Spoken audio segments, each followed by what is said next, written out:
నిర్ణయం తీసుకుంది. పండగ సందర్భంగా రాష్ట్రంలోని రైతులకు తీపి కబురు అందించింది. రైతుల ఖాతాలోకి డబ్బులు విడుదల చేసింది. రైతులు పండించే సన్న బియ్యం వడ్లకు క్వింటాల్ కు 500 చొప్పున బోనస్ అందిస్తామంటూ రైతులకు గత ఎన్నికల మేనిఫెస్టోలో కాంగ్రెస్ హామీ ఇచ్చింది. ఈ హామీని మేనిఫెస్టోలో కూడా పొందుపరిచింది. అందుకు అనుగుణంగా అధికారంలోకి రాగానే ఈ పథకాన్ని అమలు చేస్తోంది. గత ఏడాది కూడా సన్న బియ్యం పండించిన రైతులకు బోనస్ అందించగా ఈసారి కూడా అందించింది. ఈ మేరకు తాజాగా సన్న బియ్యం పండించిన రైతులకు తెలంగాణ ప్రభుత్వం నిధులు విడుదల చేసింది. క్వింటాల్కు 500 చొప్పున రైతుల బ్యాంకు ఖాతాల్లో జమ చేస్తోంది. దీంతో పండగ వేళ రైతులు హర్షం వ్యక్తం చేస్తారు. సన్న బియ్యం వడ్లు పండించిన రైతులకు బోనస్ అందించేందుకు పౌర సరఫరాల శాఖ 500 కోట్లు విడుదల చేసింది. వానాకాలంలో పండించిన రైతులకు ఈ నిధులు ఇచ్చింది. ఈ నిధులతో కలిసి ఇప్పటి వరకు ఈ సీజన్లో మొత్తం 1429 కోట్ల నిధులను బోనస్ రూపంలో ప్రభుత్వం అందించినట్లయింది. సన్న బియ్యం పండించిన వారికి మద్దతు ధరతో పాటు బోనస్ ఇస్తామని ప్రభుత్వం హామీ ఇచ్చింది. ఈ హామీ మేరకు తాజాగా వానాకాలం సీజన్కు వీటిని విడుదల చేస్తూ నిర్ణయం తీసుకుంది. రైతులు వడ్లు విక్రయించిన తర్వాత వారి వివరాలను అధికారులు నమోదు చేసుకుంటారు. వారికి మద్దతు ధరతో పాటు బోనస్ డబ్బులను బ్యాంక్ అకౌంట్లో వేస్తున్నారు. పండగ వేళ చేతికి డబ్బులు రావడంతో రైతులు ఎగిరి గంతేస్తున్నారు. తెలంగాణను సన్న బియ్యంకు హబ్గా మార్చాలని తెలంగాణ ప్రభుత్వం యోచిస్తోంది. అందుకు అనుగుణంగా వాటిని పండించిన వారికి బోనస్ ఇస్తోంది. రైతులు దొడ్డు బియ్యం కంటే సన్న బియ్యం పండించేలా ప్రోత్సహించేందుకు తెలంగాణ ప్రభుత్వం ఈ బోనస్ పథకాన్ని ప్రవేశపెట్టింది. క్వింటాల్కు అదనంగా 500 ఇస్తుండటంతో రైతులు సాగు చేసేందుకు ఆసక్తి చూపిస్తున్నారు. దీంతో తెలంగాణలో సన్న బియ్యం సాగు పెరుగుతోంది. రైతులు తమ బియ్యాన్ని విక్రయించుకునేందుకు గ్రామాల్లో ఐకేపీ సెంటర్లు, సహకార సంఘాల ద్వారా కొనుగోలు కేంద్రాలను ఏర్పాటు చేసింది. వీటి ద్వారా రైతులు తమ వడ్లను అమ్ముకోవచ్చు. దళారుల చేతుల్లో రైతులు నష్టపోకుండా ఉండేందుకు ప్రభుత్వం కొనుగోలు కేంద్రాలను ఏర్పాటు చేసింది. అక్కడ ధాన్యం విక్రయించిన కొద్ది రోజులకే రైతుల బ్యాంక్ అకౌంట్లలో నిధులు జమ చేసేలా ప్రణాళిక రూపొందించింది. తెలంగాణలో విద్యార్థులకు సీఎం రేవంత్ రెడ్డి శుభవార్త అందించారు. ప్రభుత్వ స్కూల్స్ విద్యార్థుల కోసం మరొక కొత్త పథకాన్ని ప్రకటించారు. ఇప్పటికే ప్రభుత్వ స్కూళ్లలో అనేక కార్యక్రమాలు అమలు చేస్తున్నారు. పిల్లలకు ఉపయోగపడేలా అనేక నిర్ణయాలు తీసుకుంటున్నారు. ఈ క్రమంలో సంక్రాంతి సందర్భంగా సీఎం రేవంత్ మరో కొత్త పథకానికి శ్రీకారం చుట్టారు. ప్రభుత్వ స్కూళ్లలో చదువుకునే విద్యార్థులకు కిట్ అందించనున్నట్లు సీఎం ప్రకటించారు. 22 వస్తువులతో ఈ కిట్ ఉంటుంది. తెలంగాణలో విద్యార్థులకు సీఎం రేవంత్ రెడ్డి శుభవార్త అందించారు. ప్రభుత్వ స్కూల్ విద్యార్థుల కోసం మరో కొత్త పథకాన్ని ప్రకటించారు. ఇప్పటికే ప్రభుత్వ స్కూళ్లలో అనేక కార్యక్రమాలు అమలు చేస్తున్నారు. పిల్లలకు ఉపయోగపడేలా అనేక నిర్ణయాలు తీసుకుంటున్నారు. ఈ క్రమంలో సంక్రాంతి సందర్భంగా సీఎం రేవంత్ మరో కొత్త పథకానికి శ్రీకారం చుట్టారు. ప్రభుత్వ స్కూళ్లలో చదువుకునే విద్యార్థులకు కిట్ అందించనున్నట్లు సీఎం ప్రకటించారు. 22 వస్తువులతో ఈ కిట్ ఉండనుంది. ఈ కిట్లో విద్యార్థులకు అవసరమైన వస్తువులన్నీ ఉండనున్నాయి. ప్రభుత్వ స్కూళ్లలో విద్యార్థుల సంఖ్యను పెంచడంతో పాటు విద్యార్థులకు మెరుగైన సౌకర్యాలు అందించేందుకు తెలంగాణ ప్రభుత్వం ఈ నిర్ణయం తీసుకుంది. వేసవి సెలవుల తర్వాత గవర్నమెంట్ స్కూల్స్లోని విద్యార్థులందరికీ ఈ కిట్లు అందించనున్నారు. సమ్మర్ హాలిడేస్ తర్వాత స్కూల్స్ ఓపెన్ అయ్యేలోపు వీటిని విద్యార్థులకు అందించాలని అధికారులు సీఎం రేవంత్ ఆదేశించారు. కిట్ నాణ్యత విషయంలో అసలు రాజీ పడొద్దని, మంచి క్వాలిటీ కలిగిన వస్తువులు అందించాలని తెలిపారు. విద్యార్థులపై పెట్టే ఖర్చుకు వెనకాడవద్దని, ప్రభుత్వ రెసిడెన్షియల్ స్కూళ్ల పెండింగ్ బిల్లులు అందించాలని సీఎం రేవంత్ ఆదేశాలు జారీ చేశారు. విద్యార్థుల కోసం ఎంత ఖర్చు అయినా పెట్టేందుకు తమ ప్రభుత్వం సిద్ధంగా ఉందన్నారు. ప్రభుత్వ స్కూళ్లలో ప్రమాణాలను పెంచే ప్రైవేట్ స్కూల్స్కు ధీటుగా మారుస్తామన్నారు. స్కూల్ పిల్లలకు అందించే కిట్లో 22 రకాల వస్తువులు ఉంటాయి. విద్యార్థులకు ఉపయోగపడే uniform, shoes, bag, books, belt, tie, పెన్నులు, pencils, eraser, sharpener, water bottle వంటివి ఉంటాయి. వీటన్నింటినీ కిట్లో చేర్చాలని రేవంత్ ఆదేశించారు. వచ్చే విద్యా సంవత్సరం నుంచి ప్రభుత్వ స్కూళ్లలో చేరే ప్రతి విద్యార్థికి ఈ కిట్ ఉచితంగా అందించనున్నారు. దీనివల్ల విద్యార్థులు సొంతంగా నోట్బుక్స్, బ్యాగులు వంటివి కొనుగోలు చేయాల్సిన అవసరం ఉండదు. దీనివల్ల తల్లిదండ్రులకు భారం తగ్గుతోంది. గతంలో జిల్లాలు మండలాలను ఇష్టం వచ్చినట్లు విభజించారు. జిల్లాలు మండలాల పునర్వ్యవస్థీకరణ త్వరలో రిటైర్డ్ హైకోర్టు లేదా సుప్రీంకోర్టు జడ్జితో ఒక కమిషన్ ను నియమిస్తామని సీఎం రేవంత్ రెడ్డి అన్నారు. సోమవారం రేవంత్ మాట్లాడుతూ జిల్లాల పునర్విభజన అంశంపై కీలక కామెంట్స్ చేశారు. జిల్లాల పునర్విభజన విషయంలో ఏర్పాటు చేయబోయే రిటైర్డ్ జడ్జి నేతృత్వంలోని కమిటీ రాష్ట్రమంతా పర్యటించి జిల్లాల, మండలాల రిజనలైజేషన్ విషయంలో ప్రజల సూచనలు, సలహాలు తీసుకుంటోందని సీఎం రేవంత్ తెలిపారు. రాచకొండ కమిషనరేట్ పేరు సహేతుకంగా లేదని మార్చినట్లు సీఎం రేవంత్ రెడ్డి తెలిపారు. ఏ జిల్లాల పేరును మేము మార్చలేదన్నారు. ప్రభుత్వ ఉద్యోగులందరికీ రాష్ట్ర ప్రజలకు సీఎం రేవంత్ రెడ్డి సంక్రాంతి శుభాకాంక్షలు తెలిపారు. సంఘాల నాయకుల ప్రభుత్వంతో కుమ్మక్కయ్యారని అనుకుంటున్నారని చెబుతున్నారు. మనమంతా ఒకే కుటుంబంలో కుమ్మక్కులు ఏముంటాయి? మీరు మేము వేర్వేరు కాదు. ఉమ్మడి కుటుంబంలో కలిసుంటే చూడలేని వారు, కడుపులో విషం పెట్టుకునేవారు ఎప్పుడూ ఉంటారు. దేవతలు కూడా యజ్ఞం చేస్తుంటే రాక్షసులు భగ్నం చేయడానికి ప్రయత్నిస్తారు. ఒక శుక్రాచార్యుడు ఫామ్ హౌస్లో ఉండి అసెంబ్లీకి మారిచూడు లాంటి వాళ్లను పంపిస్తున్నారంటూ పరోక్షంగా కేసీఆర్పై రేవంత్ విమర్శలు గుప్పించారు. గత ప్రభుత్వం 8 లక్షల కోట్ల అప్పుల భారాన్ని మాపై మోపి వెళ్ళింది. రాష్ట్ర ప్రభుత్వ ఆదాయం 18,000 కోట్లు, కానీ ప్రతి నెల 22,000 కోట్ల అప్పులకు చెల్లించాల్సిన పరిస్థితి.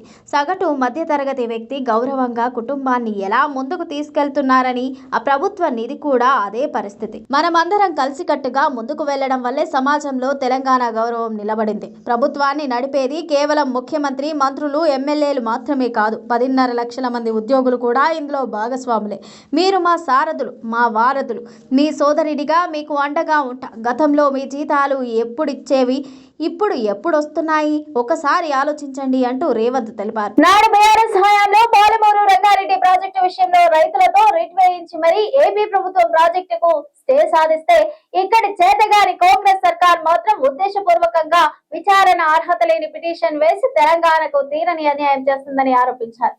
ఈ మాత్రం దానికి ఉత్తమ్ కుమార్ సూటు బూటు వేసుకుని ఢిల్లీ దాకా పోవాల్సిన అవసరం ఉందా అంటూ ప్రశ్నించారు. నాడు బీఆర్ఎస్ హయాంలో పాలమూరు రంగారెడ్డి ప్రాజెక్టు విషయంలో రైతులతో రీట్ వేయించి మరి ఏపీ ప్రభుత్వం ప్రాజెక్టుకు స్టే సాధిస్తే ఇక్కడి చేతగాని కాంగ్రెస్ సర్కార్ మాత్రం ఉద్దేశపూర్వకంగానే విచారణ అర్హత లేని పిటిషన్ వేసి తెలంగాణకు తీరని అన్యాయం చేస్తుందని ఆరోపించారు. ఈ మాత్రం దానికి ఉత్తమ్ కుమార్ సూట్లు బూట్లు వేసుకొని ఢిల్లీ దాకా పోవాల్సిన అవసరం ఉందా అంటూ ఆయన ప్రశ్నించారు. నమస్కారం. విచారణ అర్హత లేనటువంటి పిటిషన్ వేసి మరొకసారి తెలంగాణ రాష్ట్రానికి, తెలంగాణ ప్రజలకు నీళ్లలో తీరని ద్రోహం చేసింది రేవంత్ రెడ్డి ప్రభుత్వం. ఈరోజు సుప్రీంకోర్టులో తెలంగాణ ప్రభుత్వం వేసిన పిటిషన్ డిస్మిస్ చేయడము, తెలంగాణ రాష్ట్ర ప్రభుత్వం తిరిగి మేము సూట్ రూపంలో వస్తామని చెప్పడం అంటేనే ఇది ఇవాళ రాష్ట్ర ప్రభుత్వం యొక్క పూర్తి వైఫల్యం. అదేవిధంగా గతంలో మీరు చూసినట్టయితే ఆంధ్రప్రదేశ్ ప్రభుత్వం పాలమూరు ఎత్తిపోతల పథకం మీద ఆంధ్రప్రదేశ్ రైతులతో కేసు వేయించి అందులో ఆంధ్రప్రదేశ్ ప్రభుత్వం ఇంప్లీడ్ అయి ఆనాడు మన పాలమూరు ఎత్తిపోతల పథకం మీద స్టే తెచ్చింది ఆంధ్రప్రదేశ్ ప్రభుత్వం. మరి మీరు పెట్టుకున్న మీ కాంగ్రెస్ ఎంపీ, మీ న్యాయవాది సింఘ్వి గారికి ఈ మాత్రం విషయం తెలియదా? సివిల్ సూట్ ఫైల్ ఇస్తామని తెలంగాణ ప్రభుత్వం చెప్పడం అంటే పోలవరం నల్లమల సాగర్ ప్రాజెక్టు కట్టుకోవడానికి ఏపీకి గడువు ఇవ్వడమేనని స్పష్టం చేశారు. ఏపీ తెలంగాణతో పాటు మహారాష్ట్ర, కర్ణాటక వాదనలు కూడా వినడం అనేది ఏళ్లు గడిచిన ముగియని కథేనని అన్నారు. బలహీనమైన రిట్టు వేసి సంక్రాంతి పండుగ సందర్భంగా రేవంత్ చంద్రబాబుకు గురుదక్షిణ చెల్లించుకున్నాడని విమర్శించారు. గురుదక్షిణ కోసం తెలంగాణకు ద్రోహం చేస్తుంటే బీఆర్ఎస్ పార్టీ చూస్తూ ఊరుకోదు, తప్పకుండా పోరాటం చేస్తామని హరీష్ రావు వెల్లడించారు.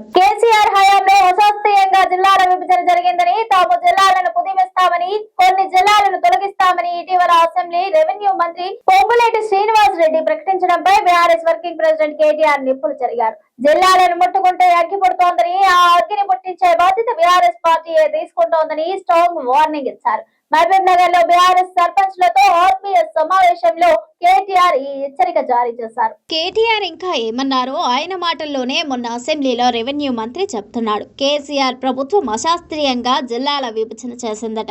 కేసీఆర్ గారు ప్రజలకు పాలనను చేరువ చేసేందుకు రాష్ట్రంలోని 10 జిల్లాలను 31 జిల్లాలకు పెంచారు. మహబూబ్ నగర్ జిల్లాను మహబూబ్ నగర్, నాగర్ కర్నూల్, నారాయణపేట, గద్వాల్, వనపర్తి జిల్లాలుగా విభజించారు. తండాల పాలనను తండావాసుల చేతుల్లోనే పెట్టేందుకు వాటిని గ్రామ పంచాయతీలుగా మార్చారని చెప్పారు. ఇప్పుడు కాంగ్రెస్ వాళ్ళు ఏమంటున్నారు? మహబూబ్ నగర్ ను 5 ముక్కలు చేసేది లేకుండేనట, తాండాలను గ్రామ పంచాయతీలు చేసేది లేకుండేనట. కేసీఆర్ తప్పు చేస్తుండట. ఇప్పుడు ఉమ్మడి మహబూబ్ నగర్ లో నారాయణపేట, వనపర్తి, గద్వాల జిల్లాలను రద్దు చేస్తారట. ఈ విషయాన్ని మొన్న రెవెన్యూ మంత్రి అసెంబ్లీలో ప్రకటించారు.